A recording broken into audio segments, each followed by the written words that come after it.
This is Robert with WTP Sports Dudes here live on this Saturday morning for another edition of What's Happening College Football. We're going to be talking about week 2 action in college football. We also will be talking about, is Arch Manning going to be able to bounce back? Also, Nick Saban made a statement yesterday or a couple of days ago that we want to talk about as well. I'm here live this morning with my man Parlay Poe of Blitzburg Podcast. How you feeling this morning, Parlay Poe? Man, I can't complain. Ain't nobody gonna listen to me. How y'all doing? I'm good, bro. I'm good. Also got our man Post Game of the Post Game 86 Podcast. How you feeling this morning, Post Game? Feel great. Can y'all hear me good? Yes, sir. We can hear you loud and clear. Loud and clear. Cool, man. I'm good this morning. I'm actually at work, but I'm gonna try to get it in with y'all. So bear with me. All right, cool. I'm glad you're able to join this morning. Good to see you also, Parlay Poe. I see you. You're probably making your morning runs. Yeah, I'm running around. But it's still go blue though. It's It's still still going go blue. blue. It's still go blue. For sure.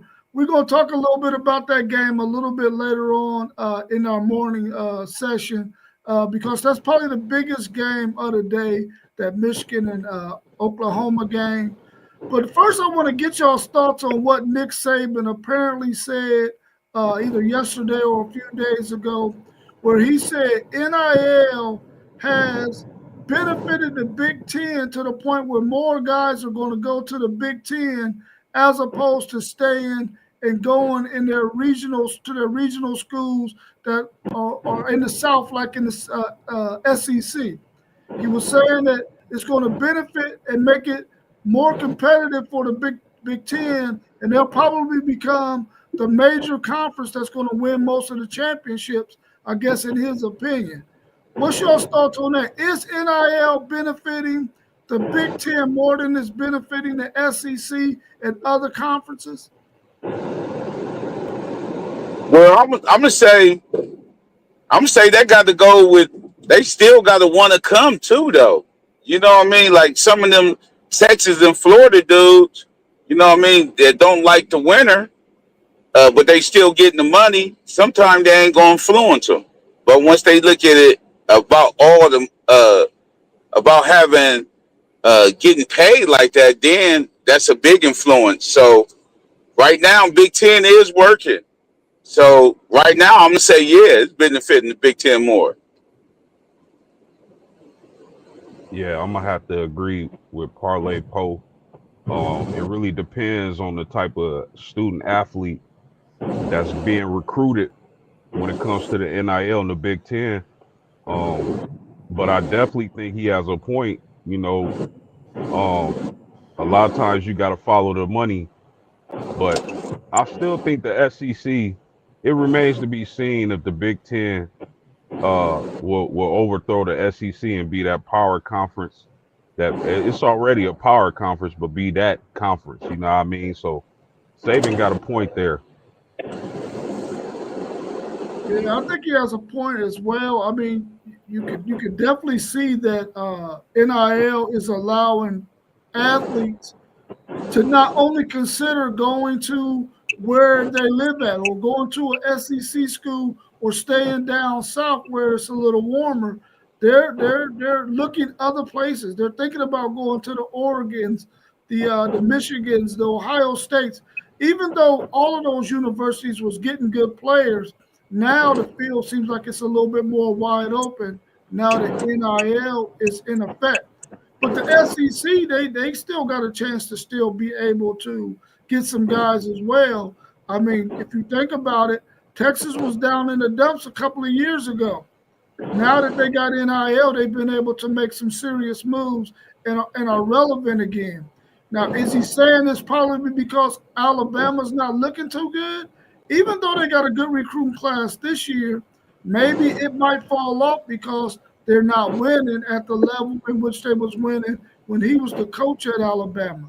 It seems like the playing field is becoming a little bit more even for Georgia and Kirby Smart. Teams are starting to catch up to them as well because we saw them lose 2 games last year, and they also, well, 3 games last year, and they also were in a lot of close battles. So maybe top teams who were before NIL maybe are starting to even out the playing field. I think we're on to something, but I think it's still good for college football, and it's going to create more parity, in my opinion.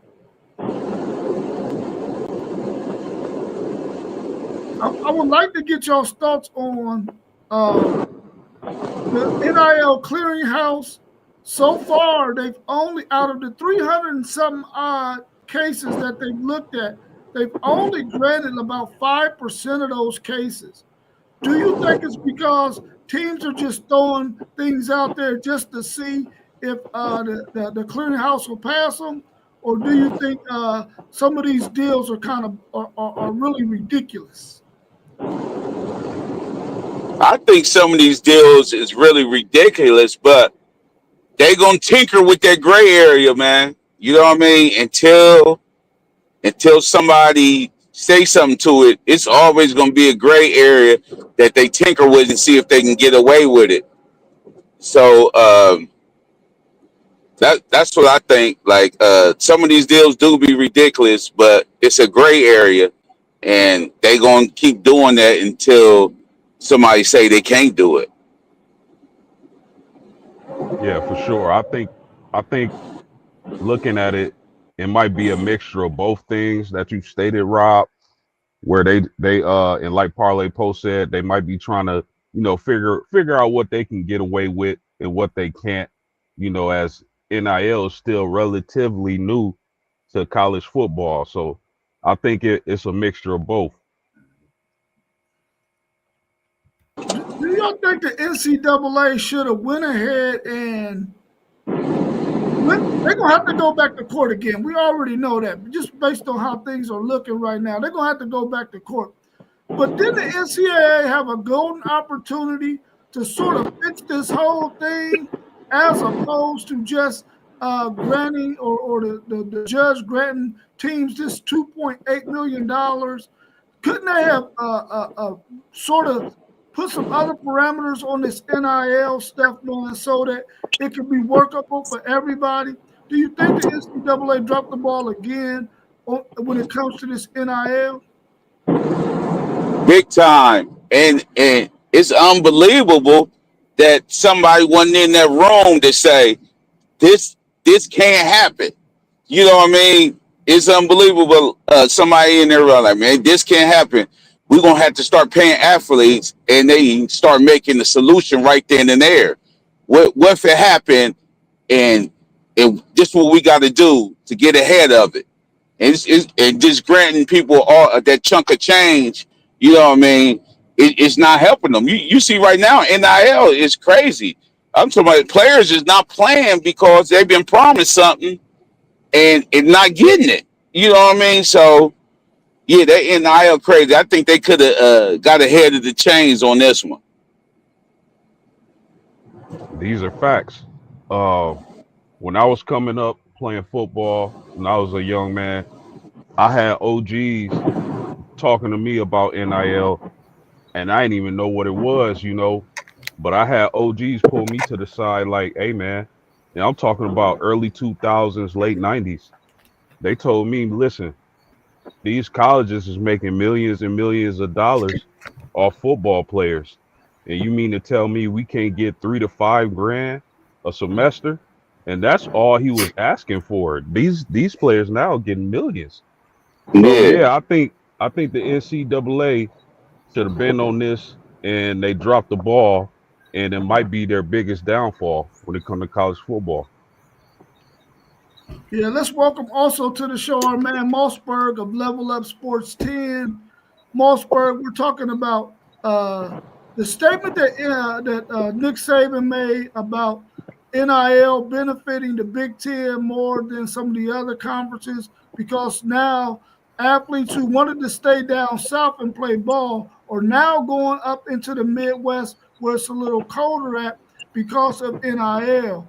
Do you agree with that statement? And do you think that that's going to affect the SEC to the point where the Big Ten will become dominant? That's actually a good discussion. For me, I mean, the landscape of college football is changing. The NIL is a big factor, but I mean, Nick Saban can say what he want when it comes down to it. Georgia won the last few, and you got the Big Ten has won the last couple titles. But we see, some people stayed away from these schools and still do because of the weather. But I mean, the Big Ten is football. If you ask me, honestly, I don't know. I might want to go play in that Big Ten, man, because you guarantee,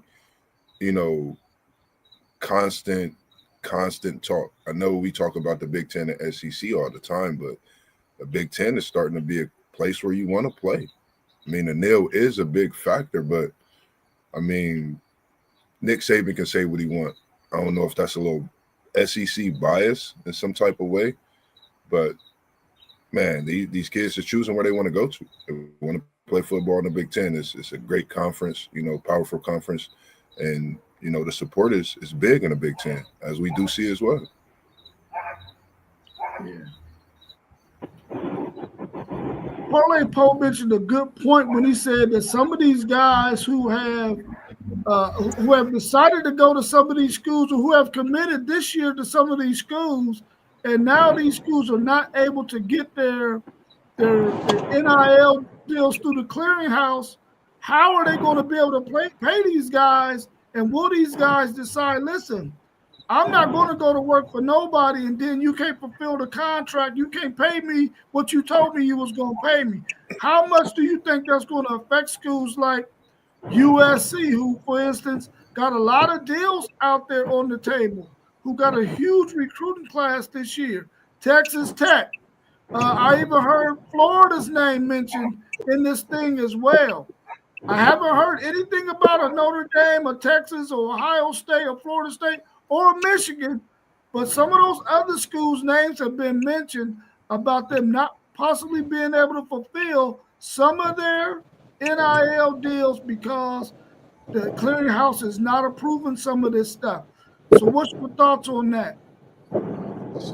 Could this be part two? With this NIL situation, this be another factor. Some kids choose other schools.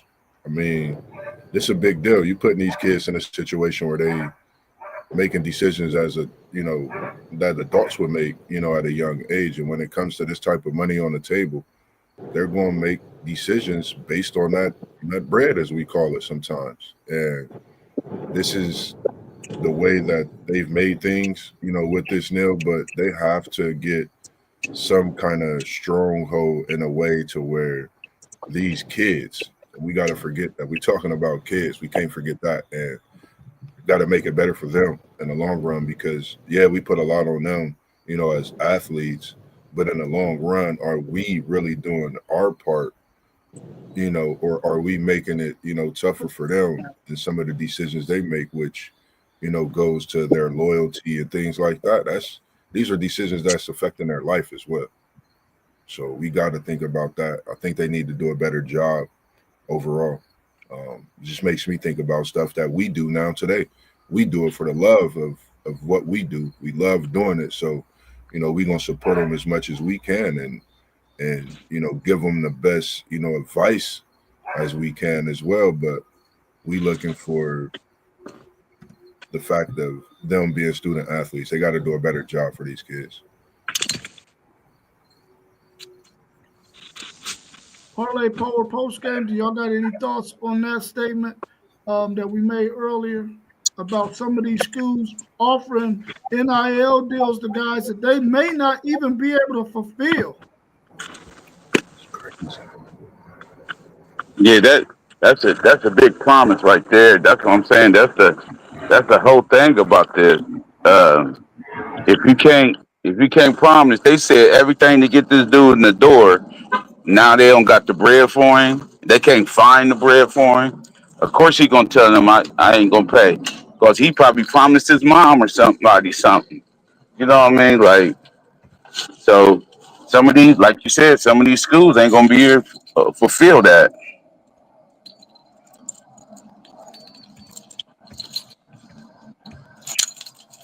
What's your thoughts post game? Oh, he has to click out. All right, cool. So maybe he can jump back in a little bit later on. I know he was at work this morning, so maybe he can jump back in a little bit. KT is saying corporate money is the key, and also the clearinghouse could be biased in certain situations. Wow, that's good. I mean, is it possible that whoever's on this clearinghouse, could they be favorable to certain teams in certain situations? Would they be biased? See, look, and you know what? It's funny he said that because now we can go back to Saban's statement. Yeah. You know what I mean? You go right back to Saban's statement now. You know what I mean? Like they're gonna clear some of that money to make sure Alabama good and some of these other schools suffers. Like it's you really that Big Ten. That Yeah. Big Ten, that's what he's talking about. Like, you know what I mean? Like, I don't know if Big Ten, he claiming Big Ten got more money or they willing to set something out, but it can go back to Saban's statement, man. Like, that's crazy. It's good to see you in here this morning, KT. Yeah, good to see you here, KT. Whenever you think about this corporate money, man, they really need to make sure that they personally give an athlete their endorsement, as opposed to it going through a school's initiative. Like, say for instance, I always try to bring up Texas because I know Texas has the Texas One Fund, and they get all of these donations for some of these athletes, and that's some of the money that they use to tell players, listen, we can offer you this or offer you that. But if it goes through the clearinghouse, maybe the clearinghouse is like, no, I ain't trying to pass this one. Because out of 300 and something odd cases, they've only passed 5% of them so far, but they've only looked at about a little over 180 something of them so far. So they still got another about 180 to go. So only about half of them have actually been looked at so far. I'm wondering is there anybody that could be on these committees that could possibly be biased and probably keep a player from going to a certain school because they blocked the money? Is that a possibility? it could. It could. I mean, it could be, right? Yeah.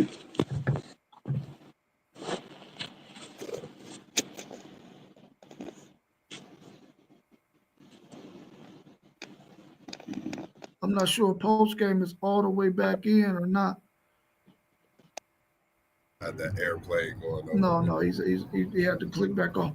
Let me ask y'all this, man, because I'm starting to wonder if corporations are going to really start investing in colleges, in sports, on the college level, to the point where they're gonna purchase a certain percentage of a university's spending, their equity, almost like you will see on the stock market, and maybe colleges and universities might be on the stock market someday. Is that a possibility if corporations start to buy stock in these schools and they turn it totally into a business, as opposed to a state-funded school or a private school? Will corporations, because I've heard this talk before, that corporations are starting to think about buying into certain companies, going into certain schools, because it's big business. Sports has become big business. And I think corporations want in on some of that pie. Yeah.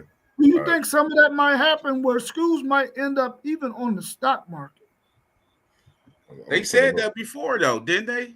Yeah, they said that before. Yeah, they said that before. Like, like you can get a piece of a team that's the crazy thing. So you can buy your way into something, especially if you got a lot of money. You know what I mean? But I don't know if these major, like these super major colleges want that to happen. I don't think they want some of these big corporations uh owning some of that like that. Yeah, that'd be crazy. I was just sitting there thinking I'm gonna get me a little piece of the Buckeyes if I could purchase it like a little stock. 'Cause, I mean, it's crazy because you see a lot of these universities making a ton of money. You think about Texas, you think about Ohio State, you think about Michigan, you think about Florida schools, you think about California schools. It's a lot of money in this college football network, and that's something that I think they will be doing. It's a good point you brought up as well. It's almost like they're getting very, very close to becoming like a not professional, because we already know the NFL and the NBA, that's the professional league. But it's almost like they're becoming in line with that kind of a professional sport, man, because it's so much money out there. You already know that people who got billions of dollars, all they want is more money, bro. So they're gonna try to find their way in, man. Well, And I'm hoping that it doesn't take away from the integrity of the college game, because each and every one of us on this set today, each and every one of us in the chat today, we love college football for what we know college football is, and we don't want it to turn into something to where now you got guys playing in games, and now you can bet on it now. Guys are starting to, tell their homies, listen, man, this is the money line on our game. I'm going to sit out the second half, man, and we're going to lose this game and get that money. Much like you seen the guy in the NBA dealing with that situation. I'm glad he was cleared of it, but Yeah. it's starting to mess with the integrity of the game, man. And I hope that corporations don't be allowed to come in to that magnitude to where they can mess it up, man. I really do. Do you think any blue bloods are having trouble paying the nil sometime? Well, when you start talking about I don't think blue bloods, no, not unless you're thinking about maybe USC, maybe they may have some issues, maybe a Florida, but when you start talking about Alabama, Georgia, Texas, or Michigan, Ohio State, I don't think any of them ever gonna have any issues paying, because they got guys. You know what I'm saying? They got people. So they ain't gonna have no issues. But I think some of these other universities, they may have some issues, man, because they don't have guys. They got a lot of alumni who graduated from their university, but they're not necessarily big-time entrepreneurial guys, man. Or maybe they passed away and now their children are taking care of the business, and they ain't so inclined to the university like their parents were, or their great grandparents were. So it can happen, but I don't think it'll happen to the major blue bloods. But when you think about USC, Florida, it could possibly happen there. It can definitely possibly happen there.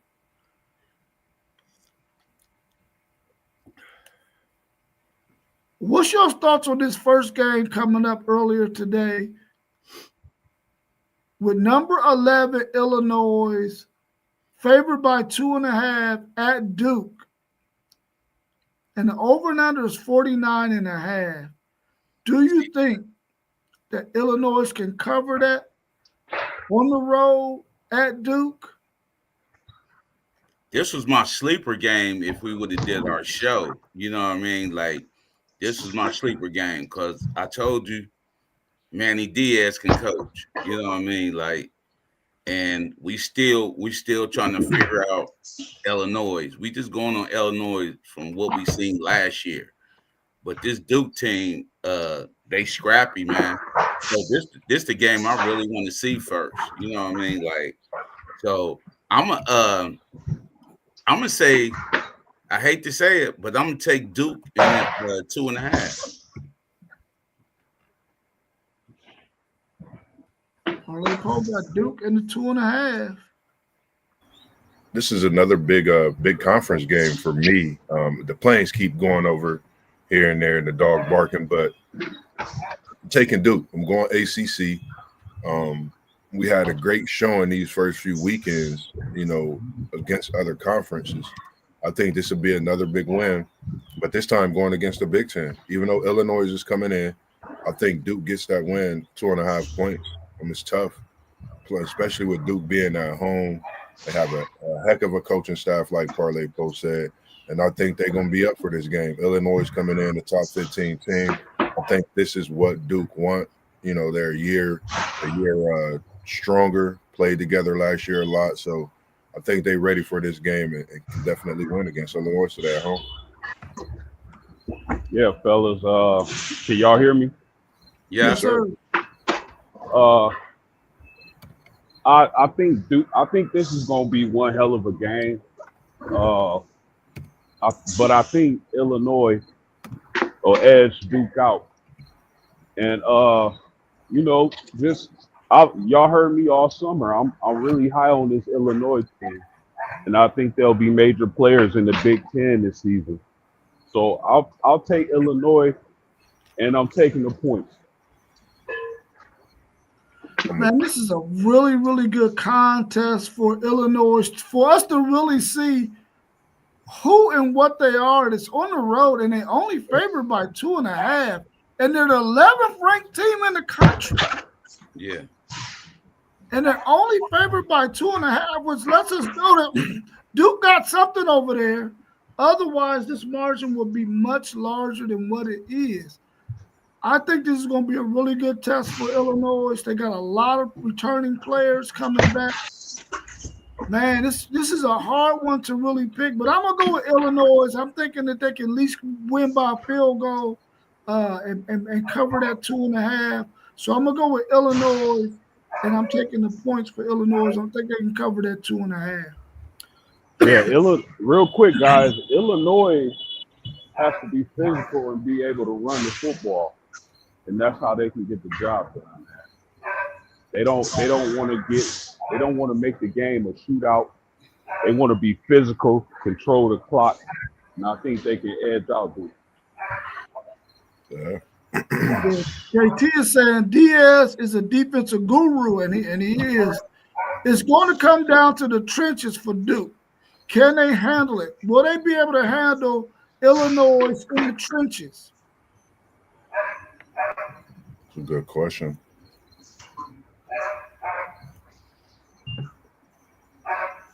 I mean, if I had to think about it, I'm thinking that you got a Big Ten team who know they better have some trenches because it's a battle in the Big Ten against an ACC team who some of their teams do have trenches, but others don't. And Duke might not be a team that can really get trenches like an Illinois team can.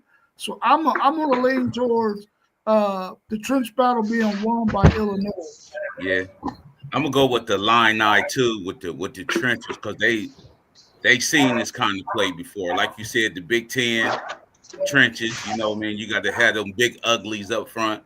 So I'm gonna get the trenches definitely to Illini.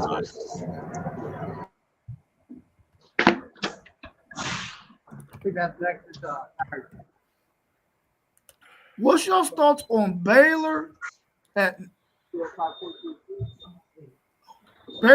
number 17? SMU is favored by 2.5 points. The over and under is 64.5. A whopping 64.5. Man, that is ridiculous. Man, what's your thoughts on this?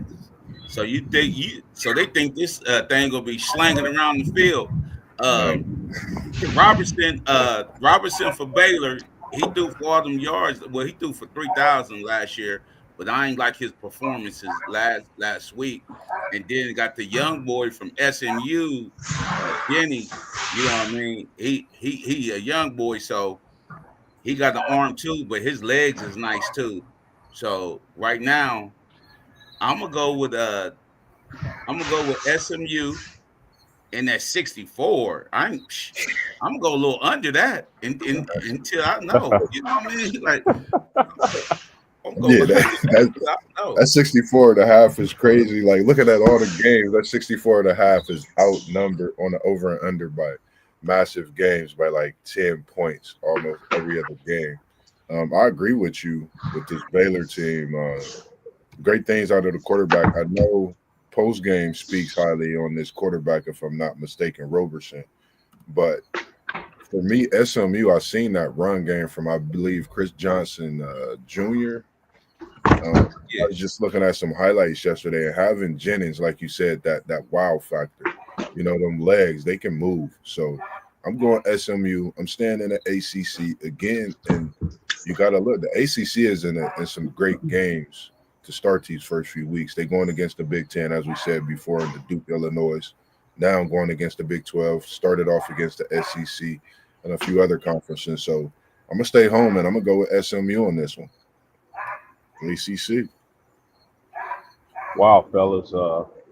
That's 60. That's a high point total, man. That's ridiculous. But it makes sense to me because these two teams want to score. You got Jennings and you got Robertson. They finna put up some big numbers, and I'm really excited to see this game. I don't expect much defense. I do expect a high score, but I'm going to take Baylor. They really need to win this game, taking that loss to Auburn in week 1. And if they're going to be major players in the Big 12, they got to find a way to get the W over SMU. A lot of points scored. I think it's going to come down to that one defensive, that key defensive play, that interception, that fumble. Whichever defense gets that is going to win the game. I'll take Baylor. And I know 64 sounds a little ridiculous, but they might go over that, fellas. I mean, you got a point because they can put up some points. I mean, you're right. I don't know about that. Yeah, they can, but dang, that's actually 65. You got to score 65 to win. You know what I mean? Like, yeah, they go, man. Y'all gotta think about it though. These two teams play zero defense. right. We already know SMU don't, man. They gonna march up. Listen, if you like offense, if you like scoring in college football, It's the game for you. Oh yeah. Man, I'm scared of that 64 and a half, though. I would definitely not even mess with that. Well, if I was going to mess with it, I would bet the under because that's a lot of points, man, which means that they don't think neither one of these teams going to play any defense. Yeah. And Dave Aranda, the head coach of Baylor, is a defensive guy, too. And I'm like, dude, you can't keep nobody from scoring no points. I really want to see if SMU was really that good to be ranked 17th in the country. They're at home. They're still, both of these teams are from the state of Texas. I'm interested to see what this game is going to look like. Apparently, they think it's going to be a close game because it's only a field goal difference in the over and under. I mean, in the spread. Oh, man. I keep looking at that 64 and a half. That 64 and a half was nuts, right? Man. I'm a pick Baylor to win this game, man, outright. Ooh. And I'm taking them with the 2.5. I'm picking Baylor to win it outright. Get SMU up out of there. Since you taking Baylor, because post game say that their quarterback is all that.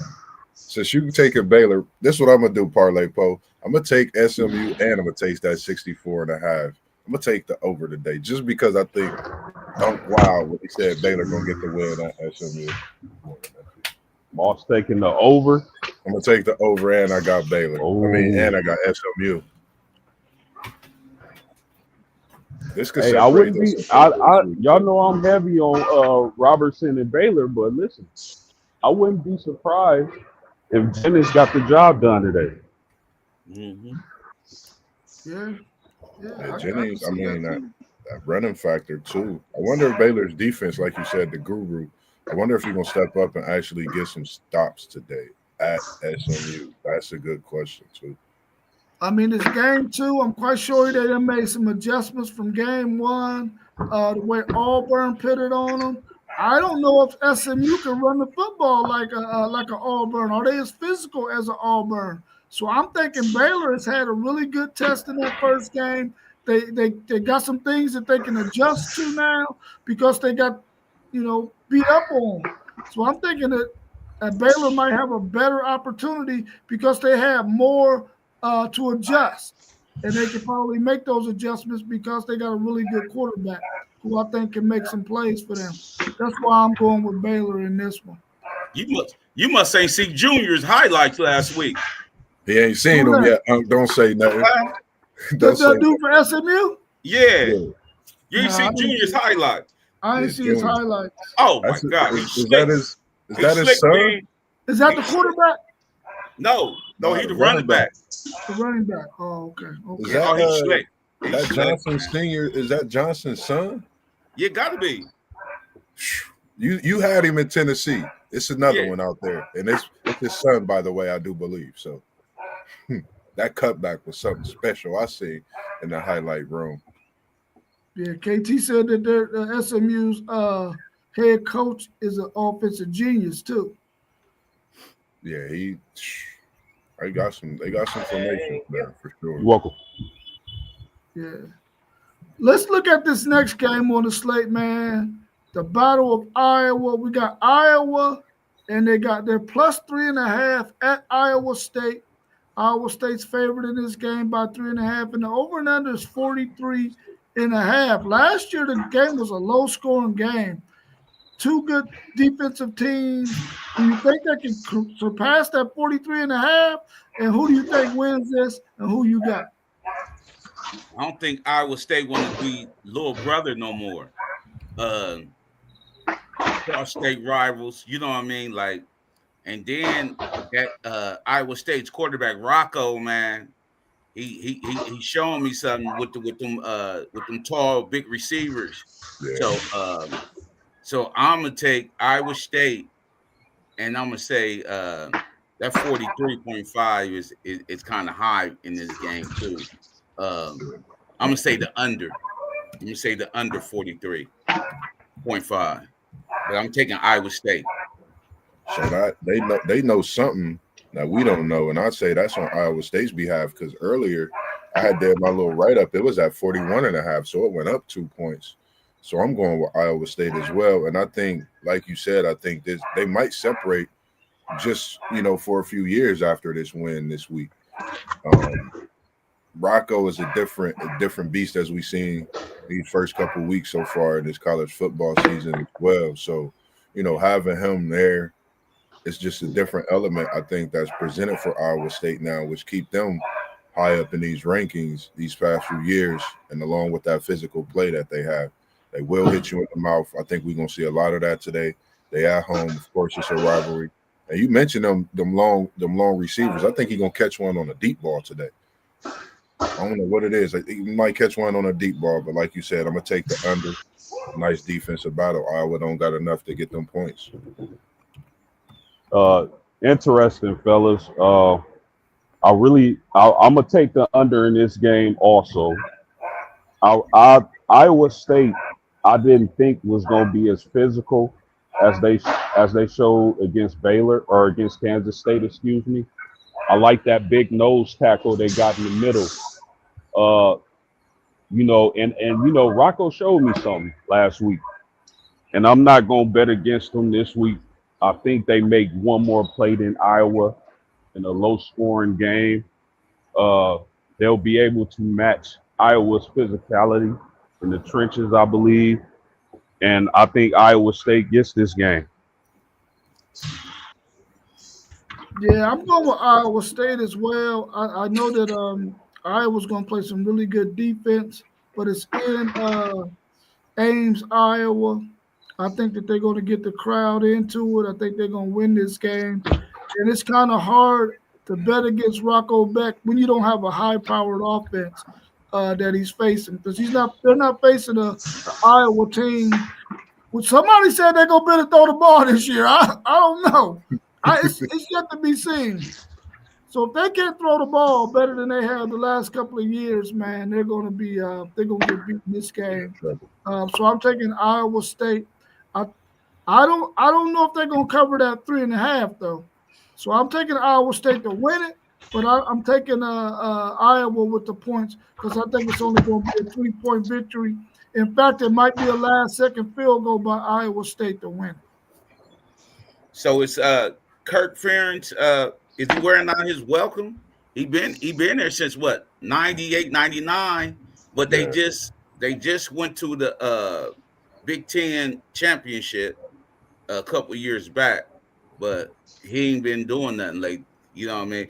You're starting to get in that later Hayden Fry field with Iowa. You know what I mean? They don't even get the big boy linemen like they used to. You know what I mean? Like, so it's weird. They had a nice little back couple years ago. Actually, their back played for us. He did win. He was first team Big Ten and the Big Ten leading rusher. But Johnson. That's what they do. They run the ball. You know what I mean? They run the ball. Yep. So, I don't. Go ahead. I don't know, Poe. I don't know if he's. I don't think Iowa, like you just mentioned, is the same type of program from back in the days, like you talking about. But I don't know if it's a case where Iowa is just too loyal to him to make a move. He probably did enough to be able to go out on his own terms. But I definitely agree with you. Iowa is definitely not the same as far as physicality and that brand of football they used to play as we were coming up and in the mid to early 2000s. So I don't know if he's wearing out his welcome, but they're definitely not the same. I don't know if Iowa wants to move off of him though. Well, I'm gonna say this, man. If Iowa right now is still a good destination for somebody who is up and coming, who can bring some new flavor to the school. They better not wait too long to become like Wisconsin, bro. If they're gonna do something, they better do it, because if they don't do it this year or next year, they'll mess around and become like Wisconsin, man, and then they won't be a good destination for somebody up and coming, man. And I think they might need to move on from him if they don't do something this year. Yeah, totally agree. What's your thoughts on Oklahoma State? Will they be able to keep Oregon from beating them by 28.5 points, which is what Oregon is favored by out there in Eugene? The over and under is 55.5. Now, a team is favored by 28.5, and the over and under is at 55.5. That means that Oklahoma State ain't planning on scoring no points. Yeah, we know Oregon's scoring some points. That's kind of disrespectful right there. 28.5, but Oregon is gonna beat them up though. Yeah, Oregon gonna beat them up. They probably hang a 50 ball. You know what I mean? But beat them by 28. I wonder if the teammate. I wonder if Oklahoma State's team, like, man, they got them favored by 28 points. You know what I mean? Like, that's disrespectful. Just like when Ohio State was favored by 21 against us. You know what I mean? Like, so I'm taking Oregon, but that oh man, 28 points, man. I don't know, man. 29 actually. But that's I'm gonna stay away from that. I just know Oregon gonna beat them up. And Oregon might have 50 by themselves, so I'm gonna say the over. You saying you going over? Yeah, I'm going. They're gonna have 50 themselves. And if you're gonna say they're gonna have 50, I'm gonna go ahead and take the 28. Give me Oregon on everything. Yeah. Give me the 28.5 and the over. It's that type of weekend. You never know what you're gonna see. We've seen USC put up 73 last week. Yeah. So I mean, anything's possible, as KG said. I'm gonna take Oregon over and the points. Why not? Shout out to little bro and his Ducks in Eugene. Man, that's 4 touchdowns and a field goal, bro. Yeah. That's a lot, man. That's a lot. That's what I said. And listen, Mike Gundy, man, I mean, I think he still got a little bit of pride left. So I don't think he's going to let him do him like that, man. I hope not. Man, He I might hope not. He might not have a choice, Rob. He Yeah, might not. nobody really been talking about Oregon this year. You know, Oregon, this might be a game because if you think about it, we haven't really talked much about the Ducks in these first few weeks. Why not? Let's give them their flowers. They won the Big Ten last year, respectively. They might put a little sandstorm on them today. Yeah, they're gonna beat them up. They're gonna beat them up, but that 28 points is a lot, bro. That is I know. I'm gonna take it on the heart with this one, man. I think they're gonna do it since we ain't been talking about them early in the season. Then we're gonna have to talk about it.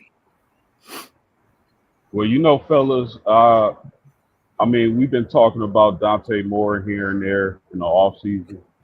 I really like that kid's talent, and I said before, I hate we let him get out the Midwest.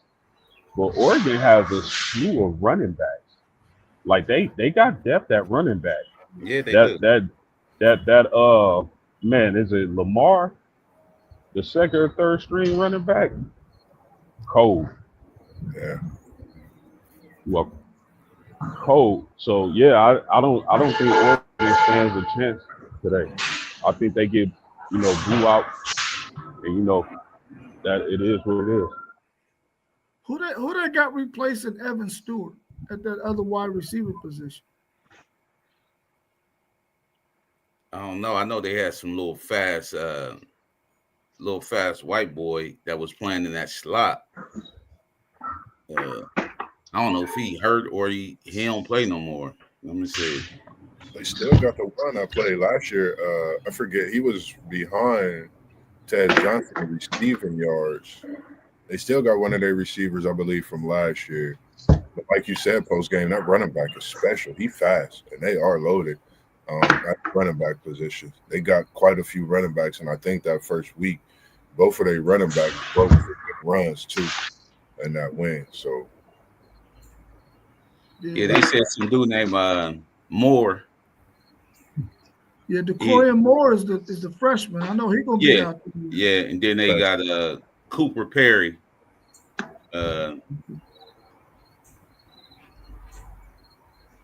So Tez Johnson and the guy who spit on the Ohio State player, they both aren't there anymore. I don't think so. I think they both left last year for sure. Tez Johnson. Yeah, the Cooper. Yeah, well, Cooper Perry. Yeah. Okay. Yeah. Well, it's Oregon. We know they're gonna have somebody in that spot. Yeah, but I'm gonna take Oregon to win the game, but I'm not picking them to cover that 28 and a half. Yeah, he said Oregon picked up 59. I know, said Oregon put up 59. That's why I said they might hit that. They might hit that 50 ball today, but you know what I mean. But 28 is man. So they got it. They put up 50, man. What's they can't score. You know what I mean? Yeah. Like, I hope Mike Gundy them don't get blanked, but I would definitely take the over if Oregon's scoring like that. Yeah. Because all you need out of Oklahoma State is Post game going crazy at the JOB. You all right, Post? Man, I'm at the trap this morning, and y'all bear with me because I'm ducking the federales. Nah, you good, man. You good. We respect the grind. Let's look at this. USF is getting 18 and a half points at number 13, Florida. UCF played some really physical football against Boise State that first game, man. I'm thinking they can match physicality. They in the state of Florida. They playing against Florida. They always got to be up for a contest like this, right? Yeah. Is Florida going to be able to drop 18 and a half on their head? I think they they disrespected Brown, the quarterback from USF, but Yeah. he played real well last week with that 18.5. Even though Florida beat their man handily, they had their true freshman. He even got in as quarterback. Yeah. But Lagway, we already know his talent and everything. They probably know each other. These two teams know each other. But I'm still taking USF with the 18. You know, he's suspended for the first half of the game. He got some trouble. He Who, went to a Lagway? party. He missed curfew, so he's suspended for the first half of the game. Okay. That's Lagway. probably why it's 18 and a half, probably. Wow. Yeah. So That just came out Lagway. yesterday. So if Lagway suspended, you know, like No, you not said, Lagway, not Lagway, from Brown. South Florida. Brown, yeah. I gotta So go that's with Florida. That's why it's like 18. I know he was suspended, so I'm going Florida now. Yeah, I gotta go Florida now with that because, like you said, man, I had this game marked after seeing them play last week. They a different team. They much more physical. So, you know, it's crazy. I'm going Florida. I was gonna go USF, but with Brian being hurt, that's a big loss for them for the first half. I think it'll be tough to rebound, knowing Lagway gonna come out and play tough. Good to see you in here, Hebron 78. That Go Blue. Appreciate the shout out to the Houday nephew. We see you in the building, ringing bells, check marks with the notebook. We appreciate you, man. Go Blue, Haran. Go Blue. Yeah, Oh, y'all got Haran in here today. yes, sir, man. Hebron 78. One of the Poe guys. got the snipers in the chat. Yeah, I know. Yeah, fellas, I'm gonna take Florida. You know, I think it may start off close and Florida pulls away eventually. You know, I just got that much faith in Lagway, where you know I just believe in the kid, man. He gonna make the plays necessary to win this game. So I'll take Florida in a close one. Well, not a close one. It'll start close, but Florida eventually pull away. Yeah, I'm taking Florida in the 18 and a half as well. By the time Brown gets into that second half, it's probably already going to be ugly. And he's going to come out there and his dude's already going to be defeated because they already going to be punched in the mouth. So I'm taking Florida in the 18 and a half in this one. I don't know if I'm going to mess with that 57 and a half, that over, though. I think it might be under that. But I think Florida going to put it on them because by halftime, they're already going to be up 21 probably. And they're going to probably be too physical for UCF, even though UCF was very physical with Boise State. But that ain't really saying much.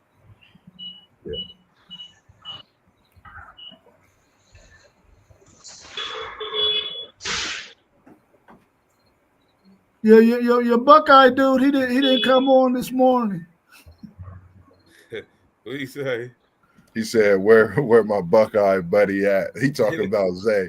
He not stunt doubling for a Whoopi Goldberg film, is he? He just playing.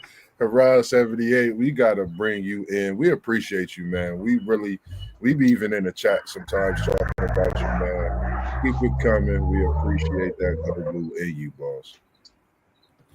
All right, y'all. The last game we got on the schedule before we wrap it up, we got number 15 Michigan. They're getting 4.5 points at Oklahoma. Number 18 Oklahoma at that, who's favored by 4.5, and the over and under is 43.5. What's your thoughts on this game? Now that's a pretty low over and under, which means both of these two teams gonna have some really, really good defense. What's your thoughts on this? Respectively, we gonna let the man of the hour with his Michigan boys go last. But the other day they had it at -2.5 and 46.5. So, like you said, I think it's gonna be some great defense. I'm going with the blue. That's that team up north. Because I seen the team come from on the east side last night. They came up north and they got mollywopped in the high school game. So Oklahoma gonna come up north and they gonna get handled. You know, for me, I like Michigan in this one, man. I like Michigan. I like Underwood. They always say I'm a silent Michigan fan, so I'm taking Michigan and the points today since y'all think I'm a silent fan. But it's go Noles this way. Yeah, man. I personally believe that Underwood is special. Of course, it's gonna take time for him to put it all together, but I think that kid is talented, and I'm high on Underwood. I believe if Michigan can dominate the line of scrimmage, because I still don't believe in Oklahoma's offensive line. I think if they can get after their quarterback, it could be a fairly easy win if they can do that. If Michigan can get after that quarterback and put him on his behind, then I think they can win fairly easy. If not, it's going to be a tough game. But I'll take Michigan, man. Man, even though I like for Oklahoma to be undefeated when they play Texas, not this time, man. I'm taking Michigan to win this game outright because I ain't voting for fucking Oklahoma. Listen, it's 8:59 and OU still sucks. I'm not picking them. I think Michigan defensively is going to be able to create some problems for Mateer, and I think they're going to win this game, man. Even though Oklahoma has a really good defensive front, their offensive line is horrible. And you already know Michigan's front seven is going to be there. So I'm got Michigan winning this game, man. And I think that they're going to cover that. They're going to cover that 4.5 that they're getting. So I'm taking Michigan in this game to win it outright. Yeah, with my boy Jay Sean Barnum out for the first half. Terrible call, like Ron said. But watch his replacement, this dude named Cole Sullivan. He nice too. He a tackling machine. I like him. He a hitter. Yeah, but we're gonna dominate them up front and in the trenches and with the big uglies. Damon Payne, Benny, Rayshawn Benny, and more. Yeah, we're gonna get after Mateer. I seen Mateer make some mistakes last week. Yeah. So you know what I mean.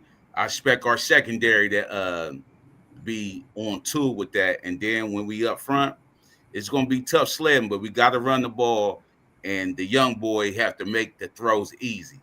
Give him some easy plays at first, and then hit him with that play action with that bomb. I'm gonna say, man, something that nobody really said nothing about coming into this game, man. To this season, y'all's run game, man. Hayes, I think we need to talk about him a little bit more this season. 150, regardless of who you play, you come out with $150 on just a few touches, which was only I think like 17 or 22, maybe $150. That's great football, and that's over 5 yards to carry. So that's big. You know, a big playmaker for Michigan when you think about it, having that $150 a game or just having 100 a game. So, you know, I think Hayes needs to get some respect as well. Great back for Michigan too. For sure. It's Justice Hayes, right? Yeah. Yeah. Man, that dude looked like a Michigan. He looked like he was born to play running back at Michigan. Yeah. Yeah, for sure, for sure. Last question on the docket, y'all. I need y'all to put y'all's offensive coordinator hat on. And what can Texas do to help Arch Manning bounce back? Some easy plays. Easy plays. They like you said, they was down 14-0. He had to pass the ball. But they gave him easy plays though. When he missed the dude going across the middle on the 4th down. And I was like, he don't got it today. Dude was wide open, bro. And that was your fastest receiver, wasn't Wingo or something. Yeah. And he missed him coming across, man. Dude would have still been running. But he need to he gonna be all right this week because he gotta make easy throws, man. You know what I mean? Like short their patterns down and stuff like that. And then they gotta run the ball. They wasn't as physical at that line like I thought they was gonna be. Y'all made the one dude got Zay talking about him like he was all world. The defensive end. Y'all made him look good last week. Yeah. Was it 8 or 9? Number 8 or 9? Yeah, Arbel Reese. Yeah, y'all made him look good last week, bro. Yeah. If you know, I think there's been a lot of overreaction, especially with this Texas team. I know with my Notre Dame team. Sometimes when you start off the season on the road, hostile environment against a great team, all you need is a confidence booster. And, I think this is the perfect matchup for Arch Manning to get back on track. Like Coach said, give him some easy throws to make, build that confidence up, and run the ball, set up that play action, let him show off his passing skills. And I think Arch Manning will be fine, man. That was a tough game, and the thing I don't hear enough is y'all damn near won that game. Yeah. Y'all damn near won that game. So I think Arch Manning will be fine, man. It's a confidence thing. He'll make some easy throws. He'll have some mismatches to exploit. And Arch Manning will get back on track, man. He's fine. I feel the same way. Like you said, that was a good point. They still almost had won the game. They had a chance, late in that fourth quarter with a drive. But I think running the ball, like Parlay said, starting off with a run game. Last year, I noticed that's the way they kind of got him into the offense and got him going. I think it'll be the same thing this year. Now, he's seen probably the best defense that he'll play against all year. You go back and you take every bit of that Ohio State film and you watch it and you be great. Go be great, young man. He's one of my guys.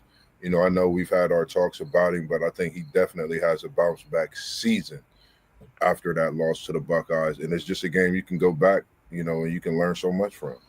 Take your time, be poised, and just a tough environment to play in. It's not the easiest place for anybody to play in.